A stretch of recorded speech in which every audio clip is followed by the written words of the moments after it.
चक्रवर्ती महाराज दशरथ जी को ग्लानि हुई, मेरे यहां कोई पुत्र नहीं है। गए गुरुदेव के पास।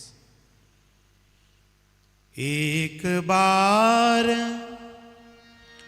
भूपति मन माही, भई गलानि मोरे सुत नाही। गुरु गृह गयऊं तुरत महिपाला, चरण लाग करी विनय विशाल। निज दुख सुख सब गुरु ही सुनायूं, कही वशिष्ठ बहुविधि समझाए। देखो, जीवन में कभी कोई कष्ट आए, आप कहीं और चर्चा करोगे, संसार में चर्चा करोगे तो निश्चित संसार उसका उपहास करेगा। यदि समस्या का समाधान चाहते हो तो जो भी आपके सदगुरु हो, सदगुरु के चरणों में चले जाना। क्यों? संत का अर्थ क्या होता है? स अर्थात संत, समस्या, और अंत, जहां जाकर के हमारी समस्याओं का अंत हो जाए वही संत है। हा? वही संत है। गए गुरुदेव के पास।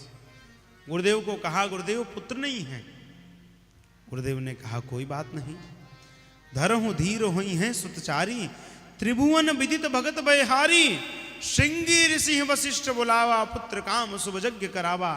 श्रृंगी ऋषि को बुलाया और महाराज पुत्रेष्टि यज्ञ आरंभ हुआ। तब अदृश्य भय पावक सकल समय समुझाए, परमानंद मगर नृप हर्ष न हृदय समाये। और महाराज अग्निदेव खीर लेकर प्रकट हुए, एक पात्र में खीर लेकर प्रकट हुए। यहीं से हनुमान जी के जन्म की कथा आरंभ होती। अर्ध भाग कौशल्य ही दीन्हा, उभय भाग आधे कर दीन्हा। महाराज उस खीर के आधे भाग को मां कौशल्या को दिया गया, जो आधा भाग बचा उसका 2 भाग किया गया। उस भाग को कौशल्या जी के हाथ से मां कैकेयी को दिया गया। शेष जो भाग बचा उसको 2 भाग करके कौशल्या जी और कैकेयी जी के हाथ से सुमित्रा जी को दिया गया। अब महाराज सब रानियां अपना अपना खीर प्रसाद बड़ी श्रद्धा के साथ पा रही हैं। उसी समय एक चील जो कैकेयी जी के हिस्से का खीर प्रसाद था, उस प्रसाद पर झपट्टा मारकर उस प्रसाद का थोड़ा सा अंश लेकर उड़ी है, चल पड़ी वहां से। अब इधर मां अंजना आंजनाद्रि पर्वत पर, अर्थात तिरुपति की जो पर्वतमाला है, तिरुपति बालाजी यदि आप गए होंगे तो पर्वत की श्रृंखला है अपने आप में। उसी पर्वत पर मां अंजना बैठ करके तपस्या कर रही है।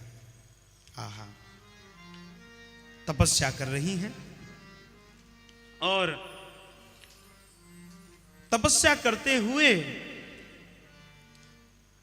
पवन देव ने, शिव जी ने पवन देव को प्रेरित किया कि मैं 11 रुद्रों के साथ मां अंजना के गर्भ में आना चाहता हूं। इस नाते एक सूक्ष्म शरीर में शिव जी पवन देव के शरीर में समाहित हुए। पवन देव गए और मां का आलिंगन किया।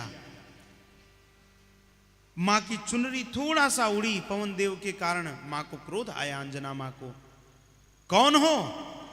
श्राप देने की तैयारी हुई। पवन देव ने कहा, मैया मैं कोई आपके लज्जा का हरण करने नहीं आया हूं, मैं केवल और केवल शिवजी की आज्ञा से आया हूं। शिवजी आपके पुत्र के रूप में जन्म लेना चाहते हैं, आप थोड़ी देर के लिए स्थिर हो जाएं। मैं शिवजी पवन के माध्यम से ही आपके गर्भ में प्रवेश करना चाहते हैं। अच्छा ये बताओ, जब बालक गर्भ में रहता है तो पवन तो रहता ही रहता है, बिना प्राणवायु के किसका शरीर रहेगा? पवन तो प्रत्येक जीव के शरीर में रहता है, इस नाते कोई दोष नहीं है। पवन देव के माध्यम से शिवजी मां के गर्भ में पधारे।